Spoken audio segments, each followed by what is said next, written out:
Hey, what's up, guys? Welcome to the Rush Perspective, a Mastering the Art of Living podcast. Joe Hatchell describes herself as someone who has been collecting friends, supporting causes, and finding humor in life's chaos since 1961. It's a line that's funny, memorable, and very much in character.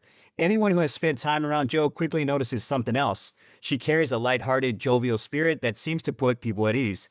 She enjoys people, enjoys laughter, and has a way of making life feel a little less complicated than it sometimes is.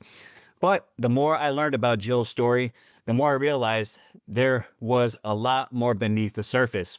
Over the years, she's worn a lot of hats: educator, title examiner, fundraiser, volunteer, mentor, sponsor, community leader, and perhaps the most famously, CEO of FI, which she's spent decades investing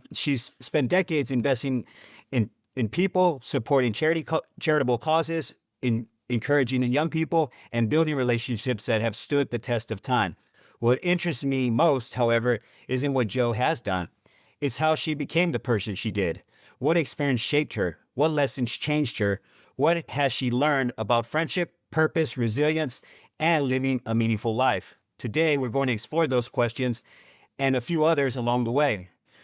Pull a chair up. This is my conversation with Joe Hatchell.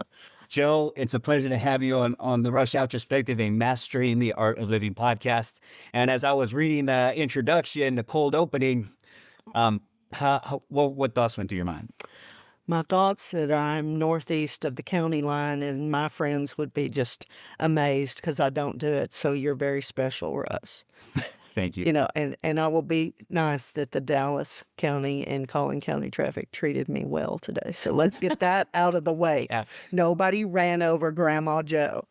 Thank you so much. There's a jovial, playful nature to you that I respect and admire, and I felt like I needed to encapsulate that, and put it in a bar. I'll probably have a little jar here and say, give me some of that with a jar, the Joe jar. Well, man, that'd be great one. I like that. You like that? Okay, well, Yeah. get that done. But as I told you, a lot of the times, one of the reasons I started podcasting was so that I could steal people's trade secrets and put it in my pocket and find a better way of mastering the art of living. So it's an honor to have you here. Thank really you. appreciate it. I appreciate it. Absolutely. Joe, you describe yourself as someone who's been collecting friends, supporting causes, and finding humor in life's chaos since 1961. That's a pretty good one-line summary when I read it. I'll be honest with you. When you look back over your life, which part of that statement feels most true to who you are? I think you cannot have one without the other. I think you have to have all. I think the chaos that you, in life's challenges, mold you to find the humor in it, because after a while you get tired of crying and you're just like, that's funny. That happened to me, or that happened to us. And why? Is it tragic at the time? Maybe. But as you move on, I always say, give everything 24 hours. It'll change. And I can find humor in something. Like if I fall down, please take a picture, take a video. Do not help me up. Just do all that before you help me up, because that's what I'm going to do to you. It's funny. One of the things I noticed on your social media account is you have that is it called Life Airways? Life Airways. And you get all dressed up and you go full throttle on that. Talk to me a little bit about that. Well, I don't know why I did that. Well, I do know why I did that. Because I'm an extroverted person that works in a very introverted job that started working remotely at home in the last year. And if you do that, you've got to have something to get that, personality out somehow. Yeah. So it's like my own mini podcast that's very poorly produced. Anyway, so I have every kind of hat in the world, or a costume. I'm all about the costume. So I thought, okay, well, I put on the headset one day for a meeting. I was like, oh man, this is like me in the captain's chair. I'm in the cockpit, Joe cockpit. And then it kind of just blossomed. And now people are requesting it. And I'm like, y'all, once a week, that's enough. But it's funny. And, sometimes I get way off base, but it's most of the time I'm just trying to tell people, use a blinker. That'd be nice. Be kind, buy somebody behind you a little food. Smile. Just smile. Yeah. But it's very simple to have a better day. Yeah, that's interesting because I like that. I like that mindset because it's like you say, not only that, you're pointing out certain nuances that'll make it less difficult for everybody else. I assume as well. That's beautiful. I like the energy. I like the raw, like untamed, nature of it, and it kind of when before we started this podcast, I talked a little bit about my journey and how ultra serious it got, and I told you how I lost a piece of myself when I was deployed, and that part, your jovial nature really resonates with me because that's something. Like I said, I'm gonna get a bottle. Put Joel's joy in this. Joy. We'll call it whatever we need to. But yeah, that's you grab what they say. If you spot it, you got it. And I spotted it a mile away with you. Thank you. You've always seemed you've always seemed to like somebody who you always seem like somebody who genuinely enjoys people. Where do you think that comes from? I hate the word, I never say that.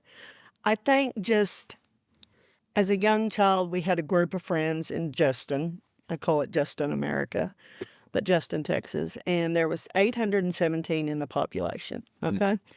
There were 7 of us, and we're called the Magnificent Seven. And we were awesome, and we still are. 60 years later, we're still besties. We visit, we support, we love, it's unconditional. And those people are my foundation for making friends and keeping friends and getting other groups of friends like kind that support each other no matter what. There's no judgment. Do we bully each other? Yes. Gently bully each other. Gently. I'm saying that for my friend Barbara. But yes, we do. But it's all in good fun. And humility is something that we have to have within ourselves. But your good friends can really bring it. Yeah. That's cool. That's something. What are their names? What are the, you have a name for your group? Yeah, Magnificent Seven. We were the best 7 out of the 817. Now, the Sam, her mom, Moppy, she was the best mom to let us run amok in Justin, Texas in the 70s. And we stayed over there all the time. And then Sam's dad, which I will hit on this later, but Sam's dad was a professional poker player. And he was there. He would come in and he'd be gone for weeks at a time and stuff. And her mom was Miss Alaska. So they had a very, very magnificent life themselves for us to dream about and talk about. And so Sam's mom, she was an instigator to most of our bullshit that we did on the streets of Justin, Texas. That's cool. That's cool. It's always that, it's like I have a set of friends in San Antonio that we click with each other. We used to go to PlayStation together and that kind of stuff. And it's always that mom that you just allows that connection, so that social connection that I think is something really special when you have some parents that allow that to happen. Don't you? Oh yeah, I mean, if Moppy, she's still living. She's in her 90s. And Oh wow. she is the epitome of fun and class and just. She's a role model to all of the 7. She loved us like her own all these years, and I appreciate that. That's beautiful. Well, shout out to the Magnificent Seven. We got to give them their props here. That's right. You're a byproduct of your type of friendships you hold, and obviously you have some meaningful connections. In your bio, you mentioned having a colorful childhood and some interesting parental units. What was young Joe like growing up? Oh, we were dodging frying pans and bullets most of the time. Oh, just some of that. God bless my mother. God bless her soul, and my father. But my mother had some troubles, and her troubles started when her dad ran off after her sister died. Mother was, I think, 2 or 3, and some of these facts are a little skewed, and Jackie was a couple of years older than Mother, and when Jackie died, he left. So guess what that caused? Trauma, abandonment, man-hating life for her. And it troubled her. She was very well-read. She was a beautiful woman. She could be great, but when the anger took over, and then she medicated it with, her favorite thing, vodka, and, all the prescription, that doctors used to just give you, like, here, take it, you'll be better. No, you're not going to be better. So, it was on and off. It was very, like I say, if you ever watch the movie Divine Secrets of the Yahoo Sisters or whatever, that character was much like Mother, highs and lows. And she could be witty and fun, and people see her that way. They didn't see what I saw and what my sisters saw. I saw it more. My sisters were much older than me, so I saw it more than they did. But she was troubled, and she did the best she could. But I was kind of a commodity, at the end. I was the large child support check. You know what I'm saying? It's sad. I mean, it's true, because she kind of got done with me when he made the last payment. So she went off the rails. I'll just say that. I'm not going to go into it, but she went off the rails. It was very scary. And my sister stepped in, and then she took a sabbatical after that and went to stay with my aunt for several weeks. And I decided to move in with my father. And that's when I went to my father, and I was like, hey, and this is the first time. He had been emotional about it, or many times that Mother set him up, told him stuff about me and my sisters that would just infuriate him, and she would instigate him to, get Western. We'll just say that. Yeah. I'm trying to be as nice as I can about my parents. But people know this. I've never hidden any of this, but he would get Western on us, and then she would be like, oh, she's the hero and she's coming to save us. I'm like, no, that's kind of backwards, lady. You're the one that's telling him to do it, and then you're telling me how to fight him back. This doesn't make any sense. And that happened. He's just like whipping on me. I'll just say it, because she's telling him all this bullshit. And then she starts coaching me on how to fight him. I'm like, I'm good. I don't think I'm going to fight him back, Yeah. So it's sad for her. And I will say this, Mother changed. She always had the issue, but the day she found out her real dad died, and he did not acknowledge her, they did not acknowledge her, she broke down. That was the mental breakdown I'll never forget. I was 2 blocks down the street and could hear her screaming and wailing about that. Yeah. Now, before I was coming here, I was going to do something cathartic on last Friday, but I didn't get to because it rained up there. But I had actually found the graveside online of my biological grandfather. And I was really going to go have a talk with him about some things, but I didn't get to. But it is on my list of cathartic things to do. I have things to say to him that, you really effed her up. I mean, you really did. And it's sad. And she could have been great. She was smart, and she was pretty, and she was witty, and it breaks my heart. Yeah. These traumatic experience like that, somebody, especially when it comes to soul deep ones, when it comes to family conflict and those kind of situations, they can really take someone down, It's sad that, what does someone do, how does someone balance that out? It's so crazy. Well, I think it's the best way to have coping skills. I think kids today don't have coping skills because they are coddled, and their parents just continually defend them. And I think coping skills, I just don't see them now. And we all had all kinds of things go on in our group. my parents weren't the only ones that were getting Western, Yeah. in the 70s. Yeah. And, you know, I'll say this, mother shot up a car one time that she thought it was actually the neighbor's car, but she thought it was a woman over to see Daddy while we were conveniently at the fancy motel, as I call it, for the summer, because we did that a lot. So she, in the night, goes over there and shoots up the car, and it's our neighbors that have asked them to park, and they're from Ireland. They just got in America. And so the next day, somebody came and picked me up from Denton and dropped me off at the house, and I was getting some stuff, and Daddy was out there, and I was like, what happened? He goes, was your mother in the hotel all night last night, or motel at that time? And I said, I don't know. And he goes, I'm pretty sure she wasn't.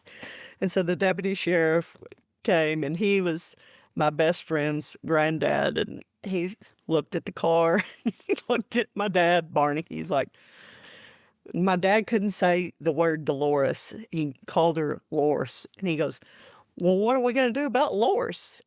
And Pop looked at me, and he goes, did you see her shoot it up? And I said, no, sir. And he goes, nor did I. He said, I think you need to go buy a new car.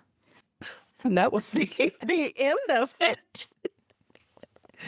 I mean, she Bonnie and Clyde that thing.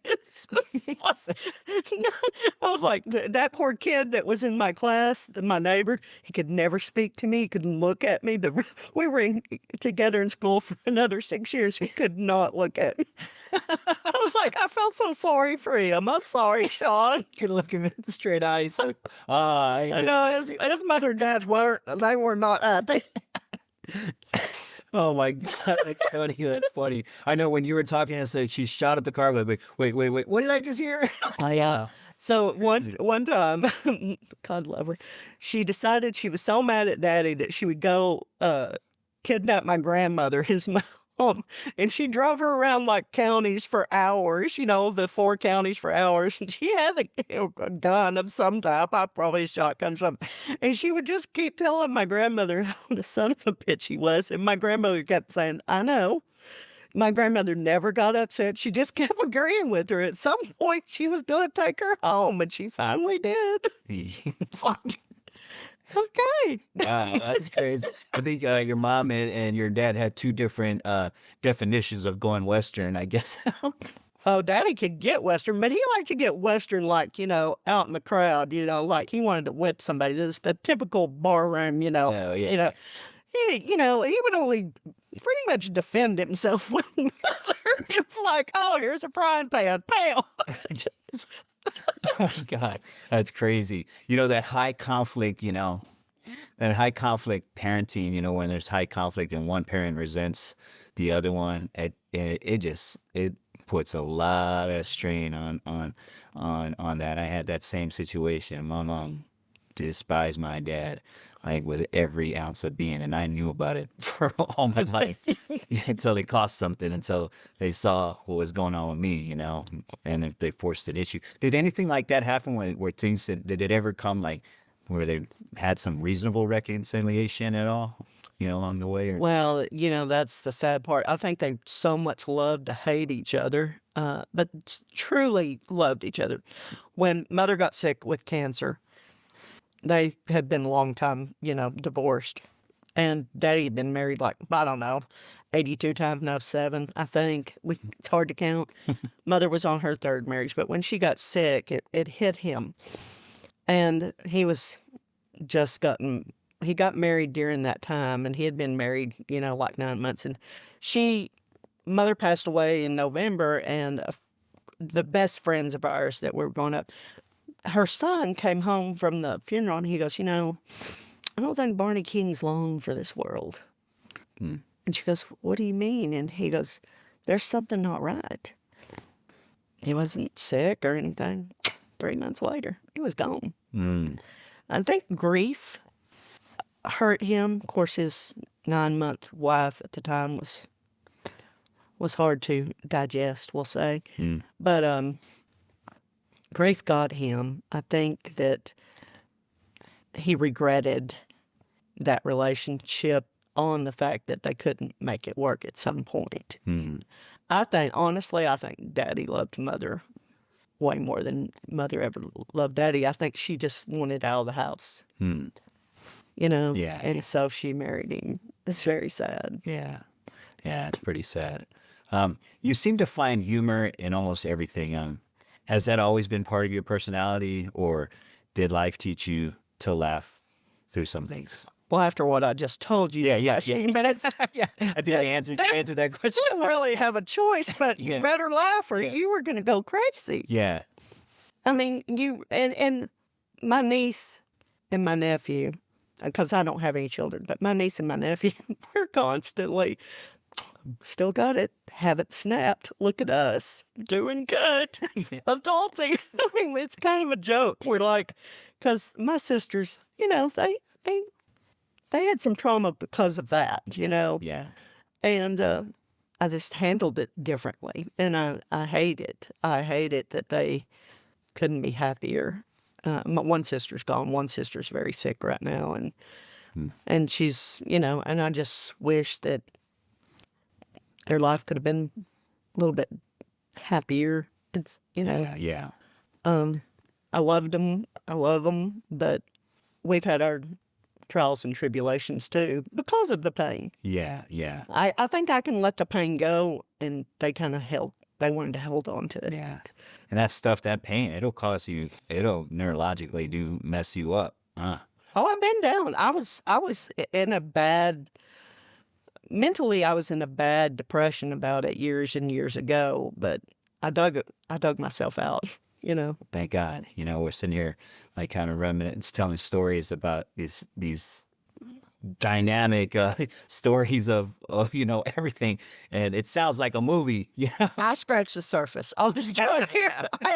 Because there is way more. I'm not telling you. Yeah, I might have to go hang out with the Magnificent Seven one day, and I'll just listen. Like I said, I'm good at doing. You've worked in education, spent decades in the title industry, volunteered all over the place, and helped more causes than I can count, actually. We're just 4. No, I'm just kidding. Let's see. No. At what point did serving other people become part of who you were instead of just something you did? Well, the first time that I decided to volunteer was October 25th, 1997. It was on my birthday. And I'm like, I'm giving up my birthday. I got to do something different. This is during the reflection time of got to do something different. I've been focusing on myself and my horrible life. Wasn't horrible. And wanted to do something different. So at the time I was working at Stewart Title, got a big group. I think it was like 15 or 20. We volunteered all in one day, building a house. And that was the best, most fulfilling experience. First of all, you're with your coworkers that you don't always like. So it changed the dynamic. You were helping each other do something for the greater good, not just work. And I had one friend that she still, Linda Tingle was actually the best thing I ever did for Habitat for Humanity is get her involved. I mean, I held my own, but that woman is fierce. She's still fierce. So just helping others, it changed me, and I decided at that time, whatever I can do to help, if somebody's asking me, I'm there.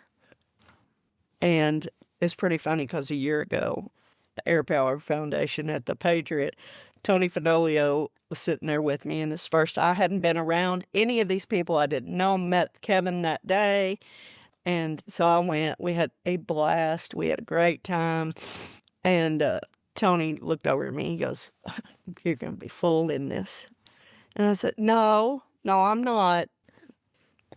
I'm full in it." I've been helping them get auction items and stuff, and I'm like, "Yeah, well," I told Tony, I said, thanks a lot." Jinxed me. Air Power Foundation listening to us right now. They're a good group. I'm just a little tiny part now, and they're an awesome group for veterans. It just makes my heart just so warm and cozy. Yeah, it is a blessing, from I got affiliated with them last year, and they asked me to be a ambassador this year, and it was just like, okay, like they really were in lockstep with how I like to operate as well, as just you know their purpose and mission, and got to meet you and a lot of different Yeah, that's how we met. yeah, yeah, and they are amazing, amazing. What happened there at that Habitat of Humanity that made such an impression on you outside of what you shared already? Well, once we built the house, then you always have a dedication of the house and you hand them the keys. Oh, wow. I had to quit going. I cried so much, blubbering, and I'm not a big crier, but I would just blubber when they would hand the family the keys to that house because most all of the families, some, have some issues at times, but most all the families have had trauma. They've had, they've been put down or they've been in a poverty situation or they've been where they had every potential to succeed but didn't have any basis of foundation to do it. And seeing those families transform and mainly seeing those kids, you would have a single mother with 3 kids, and she'd get her house, and 3 or 4 years later, one of the kids is graduating high school, and then 3 years later, he's off to law school, and these kids, it changed their life. Yeah. Having the home and the foundation. Yeah. Yeah. That'll tug at you. I was with Habitat for like 15 years, Wow. Yeah, and mostly I did like auction, charity auction, and I love the volunteer dinner, and I went out and actually did a lot of building, but then I got like too old, and I was like, it's too hot, and I got to do something in the cool. Yeah. Yeah. So I want indoor. yeah, I love them. They're a great organization. And Trinity Habitat was originally, I think, Fort Worth Habitat for Humanity, but great organization. I still have a lot of friends there. Is that your phone? That's okay. Sorry. It's okay. Yeah. No. What's the I never have my phone on. mission ring? That's Yeah, I never have my phone on. So it's kind of funny. I'm like, Hey, what was I going to ask you? Well, that's beautiful. It's 15 years with Habitat for Humanity. That's, I think you're right. I mean, all it takes is a little hope. Like just somebody make a little deposit. And they could evolve to something so much greater. Why do you think that is? Why do you they get a house. Okay, some people it's a house, but what do you think it does inside to a mom and dad, whoever received a home? What do you think it does to them internally? well, I think the program, you have to have sweat equity. So the family has to buy in to it. It's not handed to them. They're still paying for it too at no interest or low interest, whatever it is. I can't remember. But they have to have the sweat equity in it. So they're invested in it. And they're seeing something that they did with their hands work come to fruition. And my point is, if you do that, and whether that's about a house or yourself or your job or your friendships, you got to invest in it. Once you invest in it, you're a co-owner. Yeah, yeah, And whatever is on the other side is the co-owner too. yeah. And don't you maybe there's also like that sense of responsibility to to account for other people's hard work too. Yeah. It's respect thing. Yeah, For yeah. how many hours went into this house and how many donors and because it takes so much time to build a house. It takes a whole lot more time to raise the money to build the house and to get the sponsorships to build the house. Yeah. It's any charity. Too many people look at just this little tiny bit that they do Yeah. and go, oh, well, no. Trust me. Charitable work is not for the faint of heart. I'm going to ask you. I have to ask you about this one of the greatest titles I've ever seen. But you're going to have to tell me what the F and the I stand for. That way I have permission to say it if I need to. Okay, CEO of FI. Yeah, the FIC. Yeah. What's that? Well, in 2000, another group of my friends, which Jeremy May is the funniest person on earth. I'll just say it. We were all at the stock show. We were just hanging out, And so Jeremy, maybe there had been cocktails, beer, early for all of us. And this is back when I used to drink beer. Anyway, it's the end of the day. So everything was funny at that point. And so we walk out of the bathroom and Jeremy's like, oh my God. And Jeremy's like 6'5". Yeah. I don't know, he's tall. And he just towers and he's like, oh my God, look at that FI. And we were like, what? And we look over and it's a guy, tall, skinny guy, in this taco hat. But we had never seen a taco hat like that. And I was like, but Jeremy, what is an FI? And he goes, fucking idiot. I was like, I'm cleaning this up. And I was like, oh, Yeah. And so Star was born. It's like, oh, well, that's what we are. Yeah. So the original OG FIs that were there that day, we just blossomed, and that's what we kept calling ourselves. And then it just grew, and it just different events. And then I started having FI of the year. You had to submit your whatever you did that made you an FI of the year. But believe me, you get 60 or 70 people in your little group, they bring it. They bring it. And so we'd have we had a board meeting, during the stock show. Sometimes it would start at 7 a.m. at the bar. And it would last till like 4, 5, 6, And then in San Angelo, I go to the roping fiesta every year in October. So that would be my ceremony for FI of the year. That's where I would award it. And that went on, I don't know, years, 20 years at least. So there's a little bar in San Angelo. It's the cleanest, best dive bar ever. Mm. And we love the owner, and she took it over years ago, and it's awesome. But it's the Hall of Fame. Mm. So the trophies there. Oh, wow. Yeah, all these pictures there. We've left her mementos. There may be a bra there.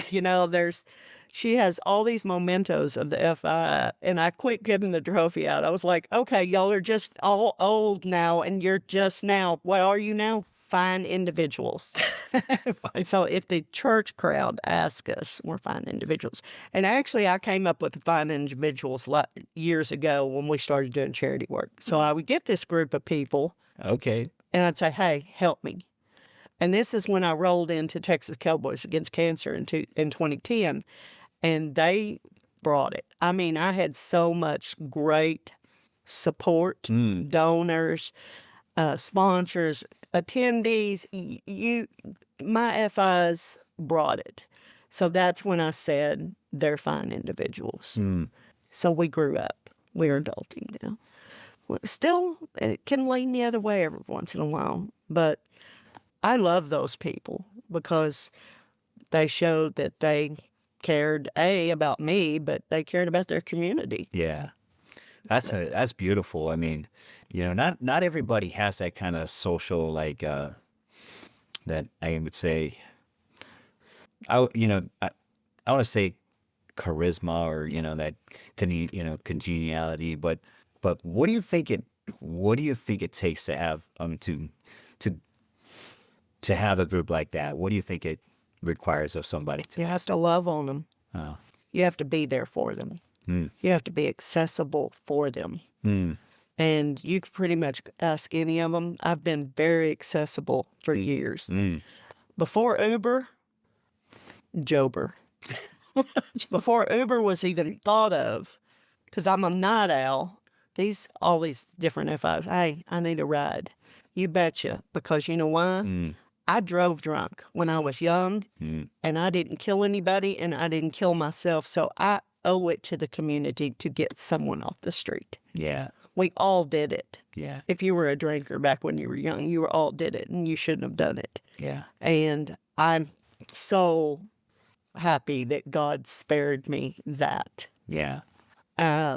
So I do have a funny story about my dad about that. But anyway, that I was accessible to them. And if they had a hardship or they needed to talk about something, that didn't matter what time. And they knew I wouldn't not candy coat it. I try to be as nice as possible, but when I see you're struggling, I'm going to speak up. And it's hard. And a couple of times I've lost friends over it. But it was worth the risk. Yeah. Kind of makes me teary-eyed. I can understand. You have you have a whole heart, you know, like you love people with a whole heart, not half a heart, and maybe an extra heart somewhere you don't know about. You know, it's like, and that's what makes it special and unique. And I think that's one of the things that when I was just, you know, just analyzing and said, man, I want to get this girl Jo on the podcast. I don't know what it is about her, God, but there's something mighty and powerful inside her that I want other people to hear about. And that she probably has a friendship that, you know, they have friends, but then you spread the spirit to other people that watch this, and they're like, that's Jo, that's the one, and she's a real one, you know, and that's very. You're making me cry. There's no crying on podcast. I was like, yeah, I did it. No. Well, I had to. What are we? Who is it that made us cry? Who? It was a. I know there was a Jim Rohn, or no, Roy Firestone. Yeah. Yeah. But it's like I got my Roy Firestone moment. Yeah. Dang it. I got it. No, it's so true. It's, you know, it's so true. I really appreciate that. You have that kind of bond with people. I like the fact too. That was the other thing I was going to ask you is, you know, you converted FI into fine individuals, and then what does it take? What do you think the secret sauce is in you know, in getting successful charitable donations and you know, having that power to affect the outcomes of how? It's so simple. Guess what it is? What is it? You have to ask. Okay. And there's two answers. Yes or no. When you get a yes, you say, hallelujah, thank you. What can I do for you? And when you get a no, say, I appreciate your honesty. If you know anybody or you change your mind, let me know. Yeah. That you don't get offended. But the people won't ask. And I will say this. I mean, organizations, people are just so scared of the word no. I honestly, I haven't heard it a lot. But when I have heard it, I'm like, hey, no problem. Yeah. I don't ghost them. Yeah. And also, you go to the people that you serve. You're in their restaurant. You're buying their stuff. You know, you go to the people that you serve, and you serve those people. What are they involved in? So, like, everybody that helps me, if they're involved in some other charity or something, I help them.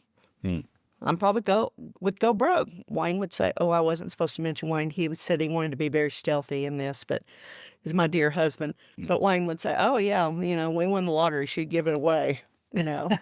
Yeah. But, you know, it's so simple, and people are so scared to do it. And I don't get that. Yeah. I guess some people just don't like rejection. The word no, it's like, oh, well. Yeah. Nah, that's no biggie to me. Yeah. And if you have enough people doing it in your circle, then it becomes very, very, very, very. It can take on a life of its own. And I tell you that Texas Cowboys Against Cancer is very dear to me because my friends started it. And that the whole family has been affected by cancer. And they're a small group. They're out of Denton County. And I was served as the president of the board for a while after our president had to step down because of cancer. His sister had cancer. His son has died of cancer now. Wow. His other sisters had cancer. They are just, you know, they started it for a reason, to give back because people help them. Yeah. And I love them, and I will still, little Amy is my bestie. She's my faux daughter, and she's the event director for it. And her mother was a really, really good friend of mine. And we used to travel like on the Neil McCoy circuit, following him around like crazy people, like crazy fanatics, poor Neil. And but Amy came to me when her mother was on the end of breast cancer. She goes, I need help with this event. And I'll tell her, Adams Furniture, parking lot, Justin, Texas. I thought I was just dropping off some donations. And she looked at me with those big brown eyes, and she's about 4'11", so I tower her, at my 5'3". And she looked at me, she goes, you are going to help me, aren't you? And I was like, well, yeah. And 2 weeks later, it was full on 300 and something auction items. I was pulling my hair out, about to go crazy. Bonnie, their grandmother, was giving me a hard time. I was like, I'm just doing the best I can. So we have the auction. It goes off great. I was like, whew, and suddenly they're asking me all these questions that are board related. I was like, why are y'all asking me all these questions? Oh, you're on the board. I said, didn't know it. I was like, yeah, we voted. I was like, kind of need to know. That's funny. I was like, I did too good. Way to go. It's funny. I know. I was like, oh, okay. So, and I worked with them 10 years, and I still work with them all the time. I'm just not on the board. I just kind of show up and when I can and get donations and support Amy and, Well, let's get them on this podcast too. They need to be, because they're a small organization that needs help. They're 100% volunteer, and Okay. we've helped a lot of people. And that's another thing about being invested. The minute you meet somebody to hand them $3,000 for a deductible, or you save a house because it was going into foreclosure because they have cancer. Cancer is like, I think it's the number one thing that puts you in bankruptcy. I think, or it was at one time. Yeah. That's sad. That is sad. It's terrible. So anyway. Yeah. Let's see here. You found a home in Fort Worth at a stock show in rodeo as a community volunteer, right? What was it about that culture that felt familiar to you? Well, if you're a Fort Worthian, or, the stock show is everything. It is Fort Worth. Yeah. It speaks Fort Worth. It's what the organization is, so traditional.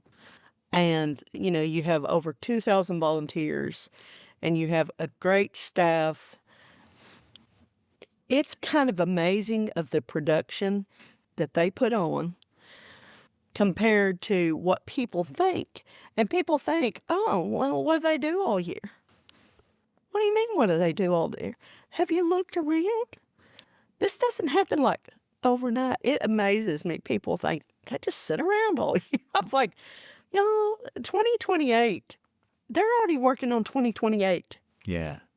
I was like, this takes, you're hosting millions of visitors and all these livestock show kids, which are my fave. And you're hosting all the entertainment plus the rodeo, and plus it's a huge production. So it really gurts me when people go, well, what do they do all year? So I had the opportunity. A good friend of mine has worked for him 20 years, Lauren Lovelace Murray, and she's great. And she's now executive vice president. I think I've got that right. But first woman in that position. It's a huge honor. I'm so proud of her and everything that she has accomplished to get there. She earned it.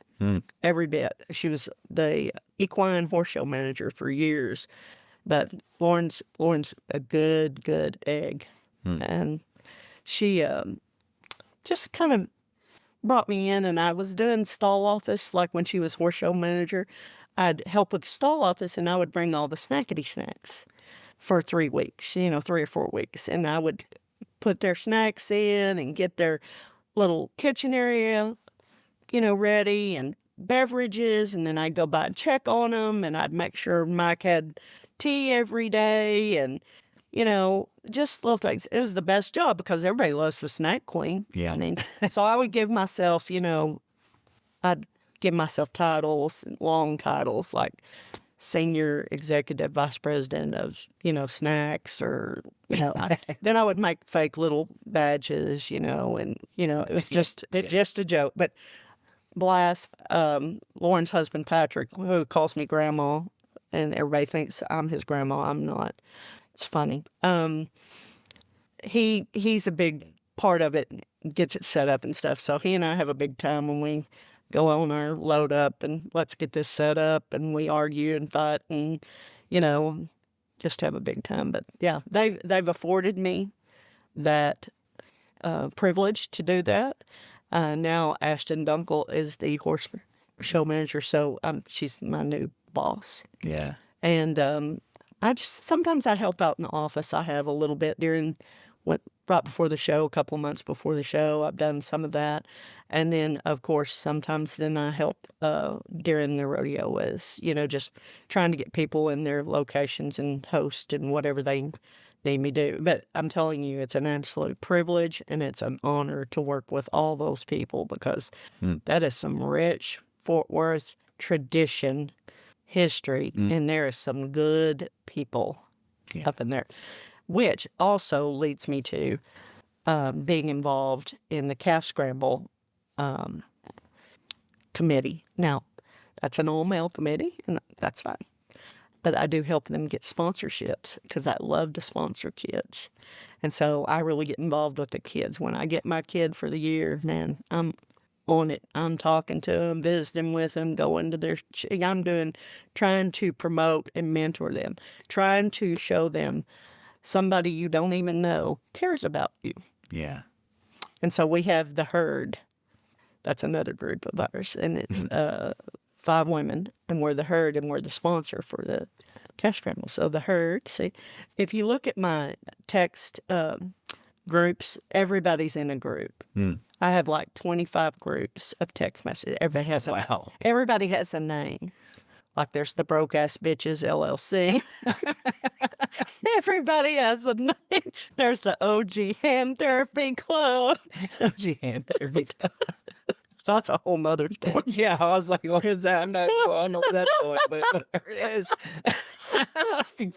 So yeah, somebody's going to look at my phone when they're going to find it, and they're going to go, why does she have groups? How many groups of friends does she have? I have to keep them straight. I'll get along. Yes.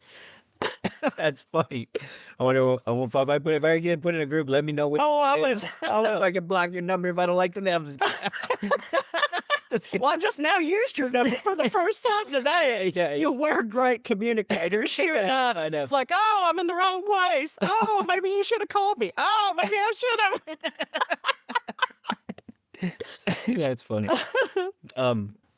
That's awesome because I've been since being involved with Air Power Foundation, everything's pulling me to Fort Worth, and everything's pulling me that direction. And I love the camaraderie. I like the culture. I love the essence of, just, the culture, the Western style, and just down to earth and authentic spirit and passion. So it's been such a breath of fresh air to add that to our lives, just to be out in Fort Worth and get out of here, the suburbs and the concrete jungle, as I call it, and say, hey, we had some variety, some flavor to not only to our life, just the way we live. And so it's been a beautiful experience to watch that evolve. So yeah, come on over. Yeah, we think once you get over there, you'll never come back to east the county line. Yeah, we're kind of. I told my wife, I was like, hey, let's think about getting over there because a lot of my time is over there. A lot of my time is committed the rest of this year over there, and of course. So it's just a process. We got things to handle first, but my kids got to graduate from high school, and then we got to figure that out. But it is it's even Drew, Drew Carlton, right? Mm-hmm. Yeah, he said, Rush, you hear him over here all the time. Like, you ever think about moving over here? I'm like, well, we'll see, and that would be an awesome. I always wanted to be like a cowboy.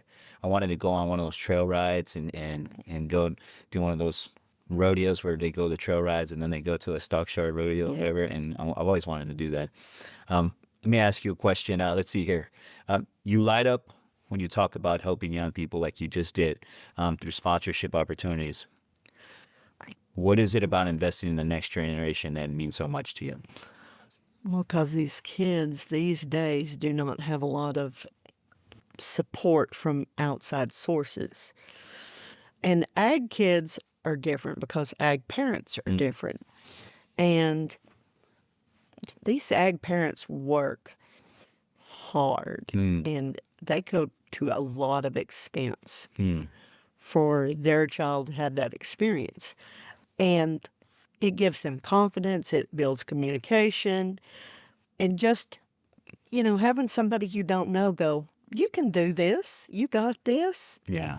And sharing their stories. And, I've got other kids that they're not even my sponsored kids, but I've met them because of other sponsors, and they send me their reports. And I love that, Yeah. that they think enough of me to do that. And I recently went to a graduation to one of them, and Caden was not one of mine. He was another friend of mine, but he wanted me there, and he's a great kid, and he's going to do great things. And I've just seen it over the years. I've had some wonderful young ladies that we've sponsored because the herd, we like to get a woman and a young lady.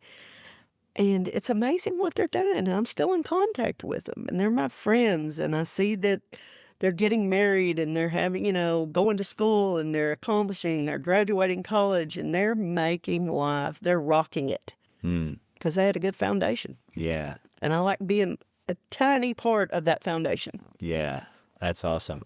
Let's circle back to your story with your dad. You said something about him driving. Drinking and driving. Yeah, drinking. So, I'm sorry, I can't let it go. No! I want to get. my dad, I have a lot of classic stories about my dad drinking and driving, but So do I. we were in Jacksboro, we lived in Jacksboro.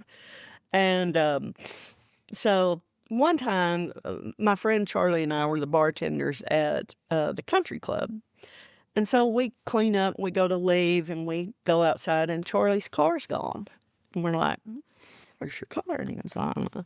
And this is how then you're like, I don't know, not worried about it. Yeah. Well, let's go eat. So we go eat. And as we're pulling out of the country club, we see Daddy's car over there on the left, sitting there. And I was like, I wonder how he got home.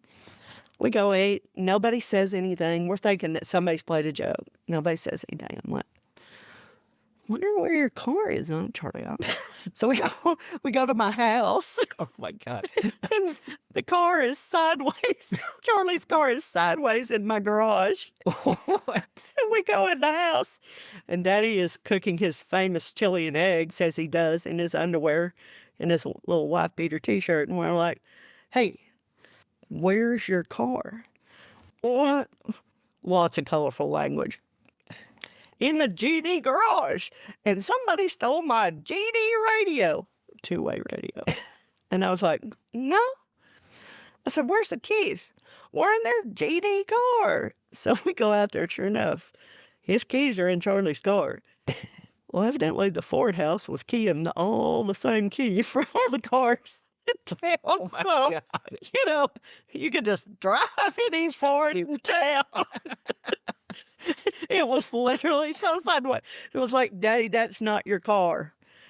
I was like, seriously, it's not your car. Well, where's my car? I said, it's at the country club.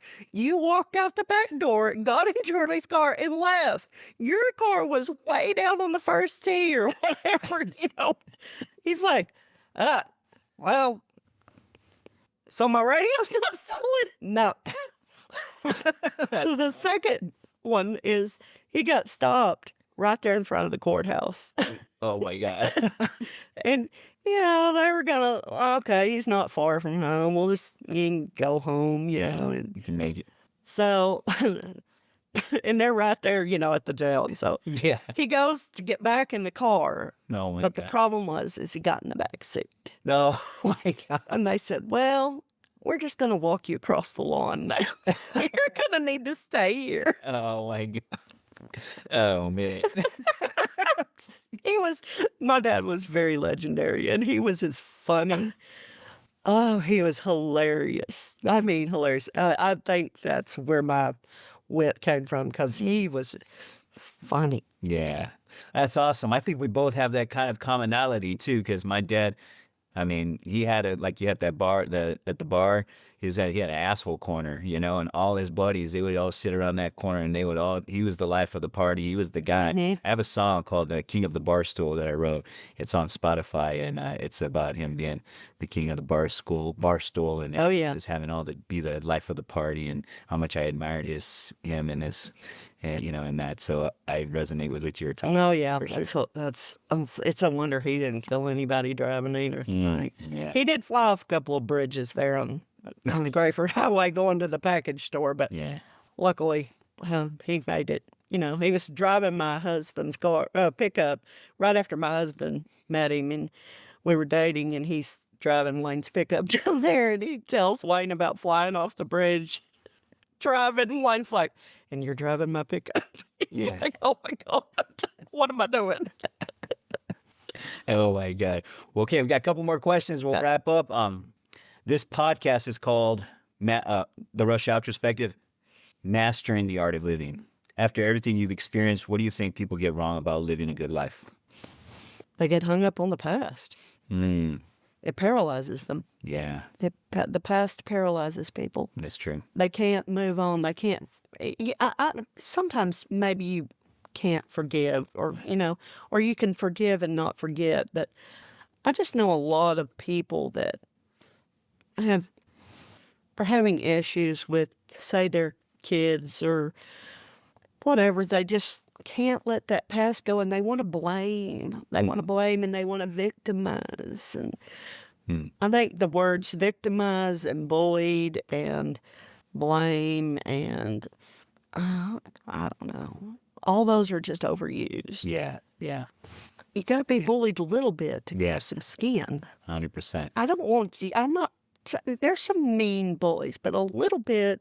You got to grow some skin, and I have some thick skin. I'm very thick skinned. So Yeah.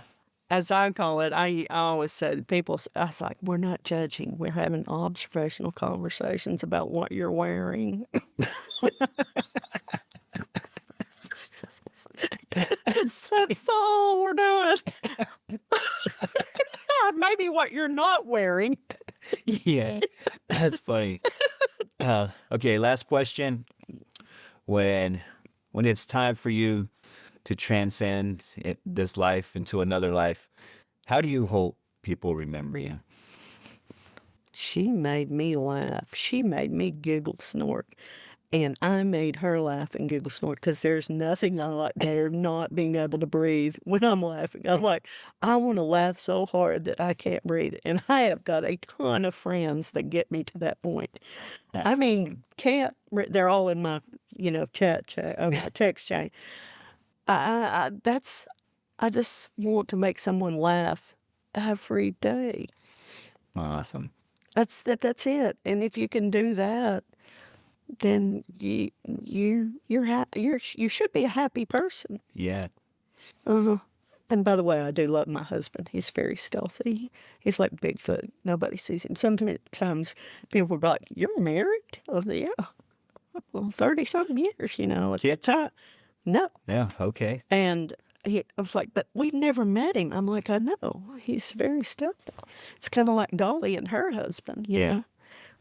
But now, when my husband comes out of, Still. and he can hold court very well. Yeah. He is a great guy, and he taught me how to trust, and he taught me how unconditional love, and he has afforded me the independence to be the person I am, and he's wonderful. The man has probably raised his voice at me twice in 20-something years. Wow. We're fixing to be married 38 years. We dated 5 years. As he said, he had put me on the 5-year layaway plan, because he wasn't really sure about them. Like, I will say one other thing, Okay. and this is some advice. So 3 years into the marriage, I was just like, so put out with him. And I'm like, I'm going to therapy. And I was like, oh, I've got a woman therapist. It's going to be awesome. She's going to side with me. She never says a word the whole time. I'm talking for like 45 minutes. She finally says, okay, let me just say this. I was like, yes. I thought she is going to so be on my side. She said, you said the word expect 37 times, almost one a minute. And I was like, She goes, it's a bad word.